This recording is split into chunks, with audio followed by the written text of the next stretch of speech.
মাগরিবের পর থেকে আপনারা আলেমদের জবানে কোরআন এবং সুন্নাহর আলোকে গুরুত্বপূর্ণ আলোচনা শুনেছেন। আমি যখন রাস্তা দিয়ে আসছিলাম, আমার কাছে মনে হচ্ছিল পুরো প্যান্ডেল ভরা, জায়গা হচ্ছে না, এই জন্য মনে হয় বাইরে অনেক মানুষ দাঁড়িয়ে আছে। কিন্তু বাইরে আসার সময় যে সিস্টেম আমি দেখলাম, ভিতরে এই সিস্টেমটা আমি পেলাম না। ভিতরে আসার পর এখন তো আলহামদুলিল্লাহ অনেকে আসতেছে। তো আসলে মাহফিল এখানে দেওয়া হয়েছে যাতে করে মানুষের হেদায়েত হয়, মানুষ যেন কোরআন সুন্নাহর আলোকে আলোচনা শুনে যেন আমল করতে পারে। কিন্তু আমরা প্রায় মাহফিলগুলোকে মেলা বানিয়ে ফেলি। যখন 10টা বাজে, 10:30 বাজে আসি, আবার 12টা বাজলে আস্তে আস্তে হুজুর থাকুক আর না থাকুক আমরা উঠাউঠি শুরু করি। এই হচ্ছে আমাদের অবস্থা। এই জন্যে এগুলো পরিহার করে আমরা একমাত্র দিনের জন্য সকলেই বসি।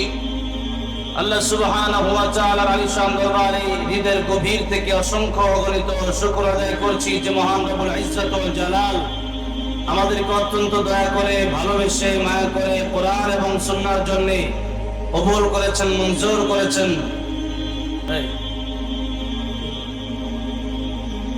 এই নাটোর জেলার সিংড়া থানায় এত সুন্দর একটা কোরআনের বাগান আল্লাহ রাব্বুল আলামিন আমাদেরকে এই আয়োজনে আমাদেরকে আসার বসার কোরআন সুন্নাহকে কথা বলা এবং শোনার জন্য তৌফিক দিয়েছেন। সেই জন্য সকলেই হৃদয় উজাড় করে প্রাণ খুলে মহান আল্লাহকে খুশি করার জন্য সকলেই বলি আলহামদুলিল্লাহ। এতগুলো মানুষের আওয়াজ এরকম হওয়ার কথা নয়। আমি জানি আজকের মাহফিলে অনেক হিন্দুরা আছেন, অনেক হিন্দু ভাই বোনেরা আছেন, কিন্তু এখানে বেশিরভাগই মুসলমান যারা এখানে আছেন, আপনারা বেশিরভাগ মানুষ মুসলমান। এই জন্য ইমানদারের আওয়াজটা আসতে হলে এটা মানায় না। ইমানদারের আওয়াজ বিড়ালের মতো হয় না, ইমানদারের আওয়াজ হয় সিংহের মতো। তার মতো সিংহের মতো। ওয়ালা তাহিনু ওয়ালা তাহজানু ওয়া আনতুমুল আ'লাউনা ইন কুনতুম মুমিনিন। যদি মুমিন হন তাহলে আপনার চিন্তা নাই, আপনার ভয় নাই, দুনিয়াতেও না আখিরাতেও না। কিন্তু আমরা এমন মুমিন হইছি যে আমাদের ঈমান শুধু নড়ে চলে কচু পাতার পানির মতো। একবার আসি মাহফিলে, আবার গানের আয়োজন করলে শেখানো যায়। একবার আসে মাহফিলে, আবার মন চাইলে পূজাতেও যায়। একবার আসে কোরআন শুনে, আর একবার এই মোবাইল দিয়েই গান শুনে। এই জন্য আমাদের ঈমান হয়ে গেছে লডর বডর, কচু পাতার পানির মতো ঈমান আমাদের হয়ে গেছে। আমাদের ঈমান পরিপূর্ণ করতে হবে সেই বেলাল রাদিয়াল্লাহু আনহুর মতো। আমাদের ঈমান হতে হবে হযরত খাব্বাব রাদিয়াল্লাহু আনহুর মতো, হযরত ওমর রাদিয়াল্লাহু আনহুর মতো, হযরত আলী রাদিয়াল্লাহু আনহুর মতো। তারা জীবন দিয়েছেন, ঈমান তারা দেয় নাই। আর আমাদেরকে একটু ভয় দেখালে পরে আমরা আমাদের ভয়ের চোটে আমরা ওইদিকে চলে যাই, বাঁকা পথে চলে যাই। এই জন্য আমরা এখানে যারা আছি সবাই ঈমানদার কিনা বলেন? ঈমানদারের আওয়াজে জোরে বলেন আলহামদুলিল্লাহ। সূরাতুল মাইদা থেকে এখানে আয়াতে কারিমা তেলাওয়াত করেছি। আল্লাহ রাসূল সাল্লাল্লাহু আলাইহি ওয়াসাল্লামের জবান থেকে বের হওয়া অসংখ্য অগণিত হাদিস শরীফের ভিতর থেকে একখানা হাদিস শরীফ পাঠ করেছি। কোরআন এবং সুন্নাহ থেকে গুরুত্বপূর্ণ কিছু কথা আল্লাহ রাব্বুল আলামিন আমাকে আমলের নিয়ত, ইখলাসের নিয়তে, আপনাদের ইখলাসের সাথে আপনাদেরকে আমলের নিয়তে শোনার তৌফিক দান করেন, পড়েন আমিন। আল্লাহ রাব্বুল আলামিন বলেন, ইন্নামা ওয়ালিয়ুকুমুল্লাহু ওয়া রাসূলুহু ওয়াল্লাযীনা আমানুল্লাযীনা ইউকিমুনাস সালাহ ওয়া ইউতুনাজ যাকাতা ওয়া হুম রাকিউন। আমরা দুনিয়াতে যারা চলাফেরা করছি, বন্ধু নাই এরকম কোন ব্যক্তি কি আছে? বন্ধু মানে আপনার প্রিয়জন, আপনার কাছের ব্যক্তি, আপনার বাবা, আপনার মা, তারাও আপনার বন্ধু। অথবা যে আপনার সাথে থাকে, আপনার সাথে চলাফেরা করে, সেও আপনার বন্ধু। এই যে বন্ধু আমরা বানাচ্ছি, আল্লাহ রাব্বুল আলামিন ঘোষণা করলেন ঈমানদার যারা তাদের বন্ধু কারা হবে। তাদের বন্ধু কে হবে? সোহবতে সালেহ তোরা সালেহ কোনা, সোহবতে তালেহ তোরা তালেহ কোনা। আর বাংলা হলো সৎসঙ্গে স্বর্গবাস আর অসৎসঙ্গে, বলেন আপনারা কি ঘুমাচ্ছেন নাকি? গুরুস্থানে কবরস্থানে আওয়াজ করতেছি, একটু জীবিত মানুষের মতো আওয়াজ দিবেন। সৎসঙ্গে স্বর্গবাস, অসৎ সঙ্গে সর্বনাশ। ভালো মানুষের সাথে চললে পরে ভালো হওয়া যায়, নামাজির সাথে চললে পরে নামাজি হওয়া যায়, ইমানদারের সাথে চললে আরেকজন হিন্দু পর্যন্ত ইমানদার হয়, আর জুয়াখোরের সাথে চললে পরে জুয়াখোর হয়, মদখোরের সাথে চললে মদখোর হয়। একজন সিগারেট টানে, ছোট ছোট বাচ্চারা ওদের সাথে চলতে চলতে পরে ও সিগারেট টানে, ঠিক কিনা বলেন? এই জন্য আপনার বন্ধু হতে হবে ভালো। আপনার বন্ধু কে হবে এটা আল্লাহ রাব্বুল আলামিন ঘোষণা করেছেন। ইন্নামা ওয়ালিয়ুকুমুল্লাহু ওয়া রাসূলুহু ওয়াল্লাযীনা আমানুল্লাযীনা ইউকিমুনাস সালাতা ওয়া ইউতুনাজ যাকাত। আল্লাহ রাব্বুল আলামিন বলেন, তোমাদের বন্ধু হবে এক নম্বরে আমি আল্লাহ। জোরে আওয়াজ দিয়ে জবান ছেড়ে যে আল্লাহ রাব্বুল আলামিন আমাদেরকে জবান দিয়েছেন, সেই আল্লাহর দেয়া জবান দিয়ে বলে এক নম্বরে আমাদের বন্ধু হবেন কি? এক নম্বরে আমাদের বন্ধু হবে আল্লাহ। কারণ যখন আমাদের কেউ ছিল না তখন ছিলেন তিনি, যখন আমাদের কেউ রবে না তখন রবেন কে?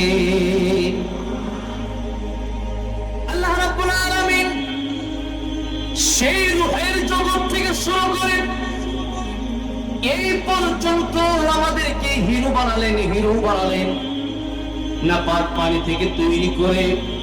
মিন আইয়ি শাইইন খালাকাহু মিন নুতফাতিন খালাকাহু ফাকাদ্দারা ثم السبيل يسره ثم أماته فأقبره।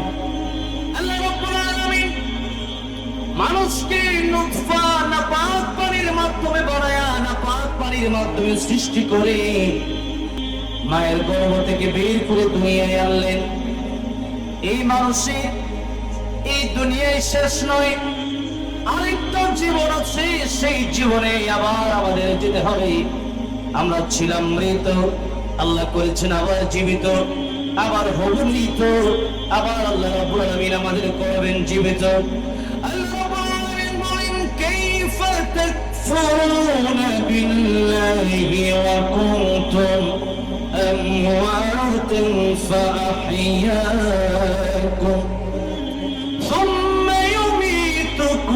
ثم يحييكم ثم إليه ترجعون।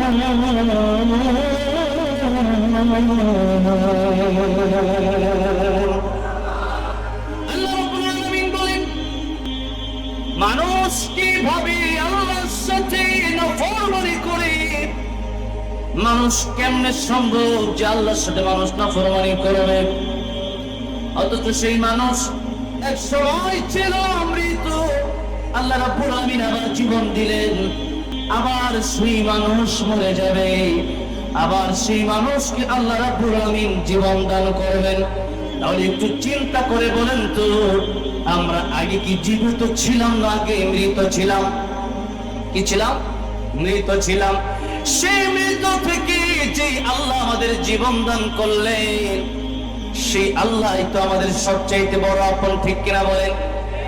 যে আল্লাহ রাব্বুল আলামিন জীবন দান করলেন, যে আল্লাহ রাব্বুল আলামিন নাপাক পানি থেকে এত সুন্দর করে, এত সুন্দর আকৃতিতে আমাদেরকে বানালেন। লাকাদ খালাকনাল ইনসানা ফি আহসানি তাকওয়িম। আল্লাহ রাব্বুল আলামিন কয়েকটা কসম খেয়ে আল্লাহ বললেন, পৃথিবীতে আমি আল্লাহ চন্দ্র বানিয়েছি, সূর্য বানিয়েছি, আকাশ জমিন যা কিছু বানিয়েছি, সবচাইতে সুন্দর করে আমি আল্লাহ রাব্বুল আলামিন মানুষকে বানিয়েছি। পড়েন সুবহানাল্লাহ। দুনিয়া সুন্দর মানুষ সুন্দর, আসমান সুন্দর, জমিন সুন্দর, সুন্দরে সুন্দরে পাল্লা। জানি না কত সুন্দর তুমি আল্লাহ, জানি না কত সুন্দর তুমি আল্লাহ। বলেন দুনিয়া সুন্দর, মানুষ সুন্দর, আসমান সুন্দর, জমিন সুন্দর, সুন্দরে সুন্দরে পাল্লা। জানি না কত সুন্দর তুমি আল্লাহ, জানি না কত সুন্দর তুমি আল্লাহ। ঝর্ণা ছুটে চলে একে বেঁকে, পৃথিবীর বুকে কত ছবি এঁকে। নদীর কলতলে সাগরের গর্জনে, ঢেউয়ে ঢেউয়ে দেয় পাল্লা। জানি না কত সুন্দর তুমি আল্লাহ, জানি না কত সুন্দর তুমি আল্লাহ। বলেন সুবহানাল্লাহ। ছিলাম না পাক পানি, যেটার কোনো দাম ছিল না, সেই নাপাক পানি থেকে আল্লাহ রাব্বুল আলামিন হিরো বানিয়ে দিলেন। হাল আতা আলাল ইনসানি হিনুম মিনাদ দাহর লাম ইয়াকুন শাইআন মাযকুরা। আল্লাহ তাআলা বলেন, বর্ণনা করার মতো তুমি কিছুই ছিলে না। সেই আল্লাহ রাব্বুল আলামিন আমাদেরকে এত সুন্দর বানালেন, হাঁটতে পারি, চলতে পারি, ফিরতে পারি, যা কিছু করি, ক্ষমতায় শক্তি দিয়েছেন। আওয়াজ দিয়ে বলেন কে? যে আল্লাহ ক্ষমতা দিলেন, যে আল্লাহ সৃষ্টি করলেন, যে আল্লাহ হায়াত দিলেন, সেই আল্লাহ হায়াত দিয়েছেন, আমাদেরকে অনর্থক দেন নাই, বরং সেই আল্লাহ রাব্বুল আলামিন হায়াত দিয়েছেন। কারণ আছে না নাই? কারণ রয়েছে। ফাহাসিবতুম আন্নামা খালাকনাকুম আবাসান ওয়া আন্নাকুম ইলাইনা লা তুরজাউন। অনর্থক বানানো হয় নাই। আবার একদিন আল্লাহর দরবারে হিসাব দিতে হবে। প্রতিটা ঘন্টা, প্রতিটা মিনিট, প্রতিটা সেকেন্ডের হিসাব মহান আল্লাহ রাব্বুল আলামিনের দরবারে আপনাকে আমাকে কিয়ামতের কঠিন ময়দানে দিতে হবে। এই জন্য আল্লাহ রাব্বুল আলামিন বলেন, আল্লাযী খালাকাল মাউতা ওয়াল হায়াতা লিয়াবলুয়াকুম আইয়ুকুম আহসানু আমালা ওয়া হুয়াল আজিজুল গফুর।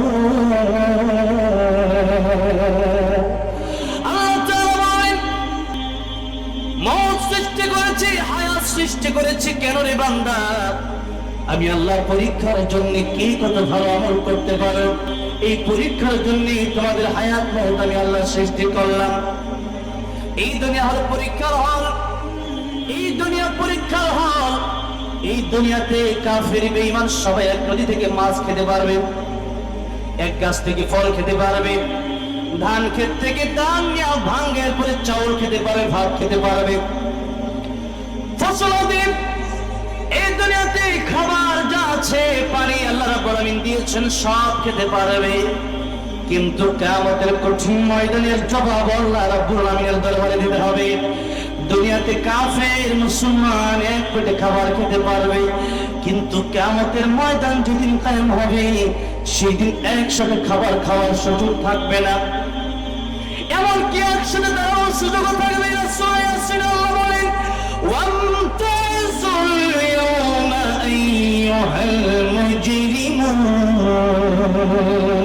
কিয়ামতের ময়দানে আল্লাহ বলবেন, ও জাহান্নামীরা, ও কাফের গোষ্ঠীরা, আলাদা হয়ে যাও, আলাদা হয়ে যাও। দুনিয়াতে এক পেটে খাবার খেয়েছো, এক গাছের ফল খেয়েছো, এক নদীর মাছ খেয়েছো, আমি আল্লাহ কিছু বলি নাই। কিন্তু আজকের কিয়ামতের কঠিন ময়দানে দল হবে কেবলমাত্র দুইটা। আওয়াজ দিয়ে বলেন দল হবে সেদিন কয়টা? ফারিকুন ফিল জান্নাতি ওয়া ফারিকুন ফিস সাঈর। একটা দলের নাম হবে জান্নাত আর একটা দলের নাম হবে জাহান্নামী। বলেন একটা দলের নাম কি হবে? জান্নাত আর একটা দলের নাম জাহান্নামী। দুনিয়াতে আওয়ামী লীগ, বিএনপি, জাতীয় পার্টি, জাসদ বাসদ যা কিছু আছে থাকতে পারে, কিন্তু কিয়ামতের ময়দানে এই পরিচয় দেওয়া হাসরের ময়দানে যদি জান্নাতে যেতে চান, 1 নম্বরে ইমানদার হওয়া শর্ত। বলে 1 নম্বর কি শর্ত? 1 নম্বর ইমানদার হওয়া লাগবে। 2 নম্বরে নেক আমলের প্রয়োজন। 2 নম্বর কি প্রয়োজন? 2 নম্বরে নেক আমলের প্রয়োজন। 3 নম্বরে গুনাহ মুক্ত জীবন যাপন করতে হবে। 4 নম্বরে ঋণ মুক্ত জীবন যাপন করতে হবে। কয়টা কথা বললাম? বলেন। 4টা। আমি কিছুদিন আগে উমরায় গিয়েছিলাম। বগুড়ার একজন লোক, অনেক ধনী মানুষ, তো উনি আমাদেরকে নিয়ে গিয়েছিলেন। একটা ছেলে আছে হাফেজ সালেহ আহমদ তাকরিম, নাম শুনতে পারা, বিশ্বজয়ী হাফেজ। তো অনেককে নিয়ে গিয়েছিল, হাফেজ নাজমুস সাকিব জাকারিয়া সহ আরো অনেক হাফেজদেরকে উনি নিয়ে গিয়েছিলেন। সেখানে আমিও ছিলাম। তো সেখানে যাওয়ার পরে উনি বললেন, সেই সালেহ আহমদ তাকরিমকে বললেন, আমার জন্য দোয়া করছো নি? সে বললো, দোয়া করছি। তো হাফেজ সাহেবদেরকে জিজ্ঞেস করার পরে একজন হাফেজ সাহেব বললেন যে আল্লাহ আপনার নেক হায়াত দান করেন, ইমানের সাথে মৃত্যু দেন। কোন মুরব্বী মানুষ, তো এই দোয়াটাও করছে। একজন আলেম ছিলেন আমাদের সাথে, তিনি বললেন, শোনো, তুমি যখন মোনাজাত করবে, কারোর জন্য দোয়া করবে, তখন শুধু ইমানের সাথে মৃত্যু হয় এই দোয়া করবে না। তুমি দোয়া করবে, আল্লাহ ইমানের সাথে নেক আমলের সাথে আল্লাহ গুনাহ মুক্ত ঋণ মুক্ত মৃত্যু দান করেন। কয়টা কথা বললাম? দিকে তাকান, কয়টা? মনোযোগ দিতে হবে। 1 নম্বরে ইমানের সাথে, 2 নম্বরে নেক আমলের সাথে। এই 2টা কথা, ইমান আর নেক আমল দুটিরই প্রয়োজন আছে। ইমান আছে, নেক আমল নাই, এর জন্য আপনার জাহান্নামের শাস্তি ভোগ করতে হবে।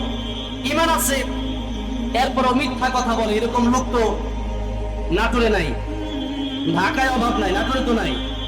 ইমান আছে, এরপরও গীবত করে, 4 দোকানে বসে বসে একজন আরেকজনের বিরুদ্ধে যা মনে চায় তাই বলে, এরকম লোক আছে না নাই?